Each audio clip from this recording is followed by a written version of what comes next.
एक छोटे से गांव में कई महीनों से बारिश न होने की वजह से लोग शदीद परेशानी का शिकार थे। खेत बंजर हो चुके थे, पानी के जखायर खत्म हो रहे थे, मवेशी भूख से मरने लगे थे और लोगों के चेहरों पर गम व फिक्र के साए थे। हर तरफ खुश्की और मायूसी छाई हुई थी। गांव के बुजुर्ग, खवातीन और बच्चे सब एक ही सवाल करते थे, क्या अल्लाह हमें भूल गया है? उस गांव में बाबा करीम नामी एक बुजुर्ग रहते थे जो अपनी नेक नीति और अल्लाह पर मजबूत ईमान के लिए जाने जाते थे। वो हमेशा लोगों को सब्र करने और अल्लाह से रुजू करने की तलकीन करते थे। एक दिन जब हालात नाकाबिल बर्दाश्त हो गए, गांव के लोग बाबा करीम के पास जमा हो गए। एक नौजवान जिसका नाम अली था, गुस्से और बेबसी में बोला, बाबा जी, हम सब खत्म हो रहे हैं। हमारी जमीन, हमारे मवेशी, हमारे बच्चे सब खतरे में हैं। हमें बताएं क्या करें? बाबा करीम ने धीमे लहजे में जवाब दिया, बेटा, ये वक्त सब्र और अल्लाह से रुजुआ करने का है। हम सब मिलकर दुआ करेंगे। अगर हमारा ईमान मजबूत होगा और हमारी दुआ में खुलूस होगा तो अल्लाह हमें जरूर नवाजेगा। उन्होंने गांव के तमाम लोगों को गांव की मस्जिद में जमा होने की दावत दी। शाम को मस्जिद लोगों से भर गई। बच्चे, बूढ़े, मर्द और ख्वातीन सब वहां मौजूद थे।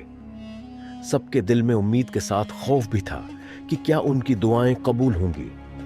बाबा करीम ने वजू किया, अपनी जगह पर खड़े हुए और दुआ के लिए हाथ बुलंद किए। उनकी आवाज में आजिजी और दिल में मुकम्मल यकीन था, या अल्लाह, तू रहमान व रहीम है, तू सब कुछ देखता है और सब कुछ जानता है। हम कमजोर बंदे हैं, हमसे खताएं हुई, लेकिन तू माफ करने वाला है। ए रब्बिल आलमीन, हमारी जमीन को जिंदा कर दे, हमारी फसलों को पानी दे और हमारी परेशानियों को दूर कर दे। हम तुझसे मदद मांगते हैं या अल्लाह। दुआ के दौरान मस्जिद में मौजूद हर शख्स की आंखों से आंसू बह रहे थे। सब अपने गुनाहों की माफी मांग रहे थे और अल्लाह से मदद की फरियाद कर रहे थे।